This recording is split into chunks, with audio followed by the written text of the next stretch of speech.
Police will be keeping an eye on things in Diepkloof in Soweto this morning following yesterday's protest. Disgruntled residents took to the streets and clashed with police. 3 people were arrested for alleged public violence, and the protesters say they don't have basic service delivery and such they will protest. They also don't have basic sanitation. eNCA's Heidi Giokos follows the story. Now, good morning again, Heidi, and thank you so much for joining us. I mean, yesterday we saw the clash between police and protesting residents, where rubber bullets were even fired to disperse the crowd. What is happening at the moment?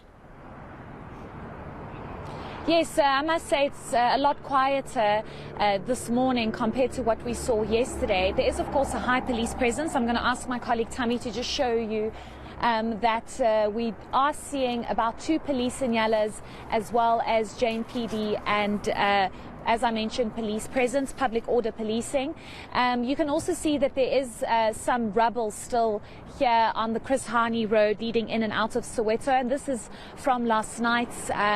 Some protest action erupted last night at around 9 o'clock into the early hours of the morning, but it was quickly controlled by, of course, the police that we do understand have been here overnight. It is still very quiet, and of course, as I mentioned, nothing like what we saw yesterday, but it's still very early. It's only 8 o'clock. If I can also maybe just ask my colleague Tammy to perhaps try and show you the community in some way. It's very quiet. You aren't seeing much action or any sort of movement. We did speak to Babsanele Msibi, who is the community leader here and has been at the forefront of this particular protest, saying to us that for now they are holding back just a little and they will reconvene. We do know that there was reports of a beer truck that was looted yesterday, and Babs Msibi actually indicating that many of the community members were unfortunately under the influence, and this is possibly why we saw a lot of those violent clashes between the police and community members. It's a lot calmer. We're not sure what the day will bring. I think also what's got to do with possibly the quiet morning we are seeing is because it's very cold this morning. Yesterday it was a lot warmer, but we'll just have to continue monitoring the situation as the community has vowed to continue with their protest until their concerns have been met and addressed. We saw no authorities yesterday coming out to address this community. At the heart of all of this is lack of water and sanitation, specifically ablution facilities, electricity and adequate housing. And Heidi, as you're saying that, speaking to the community leader, Mr. Babsanele Msibi, he had also said yesterday that the line is drawn in the sand, in that they will continue until their demands are met or potentially continue with protests. He further said that, which is something that obviously at times is a bit of a hazard when you have to report on stories that could be volatile. He apologized to the media for having either pelted stones at you or what was going on behind the scenes that we may not have been able to pick up.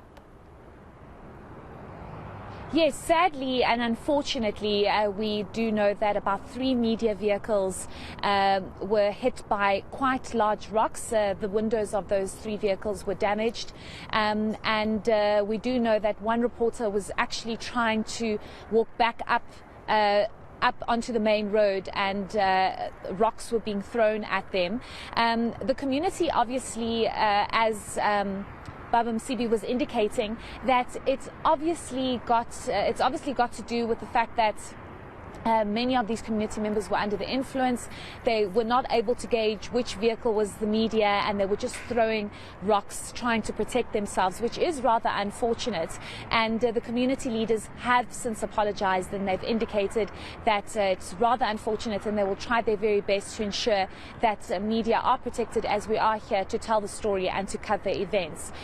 We did not, as eNCA, did not have that experience. We were protected. We were taken into the community. We were shown around as to what people are subjected to every single day, and we do hope that that does not happen again in terms of the media being attacked. But it was not a direct attack. I think the community was just trying to protect themselves and reacting to the police force and really trying to get back onto this Chris Hani main road to block it, as they feel as though that's the only way that they can get the attention of authorities. Yeah, I mean, as early days as the build-up to the national elections in 2014, 24 rather.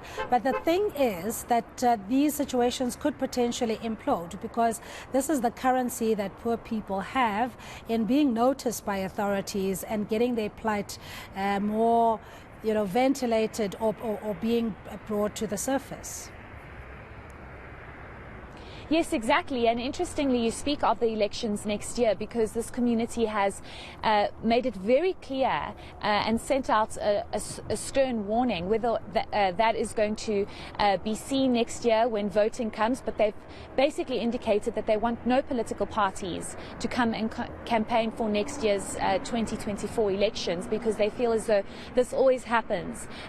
Political parties move into this community just before elections. They make all sorts of promises, and then nothing is fulfilled, and this community is forgotten once again. And this is a typical example of a forgotten community. I've been seeing many comments and reports on social media of people saying, but how do people expect free electricity and water and housing? But this community is not asking for free electricity, water and housing. They're asking for basic services. They do not have ablution facilities. They do not have electricity. They are currently connected illegally to the community further up, if I can call it the suburb of Diepkloof.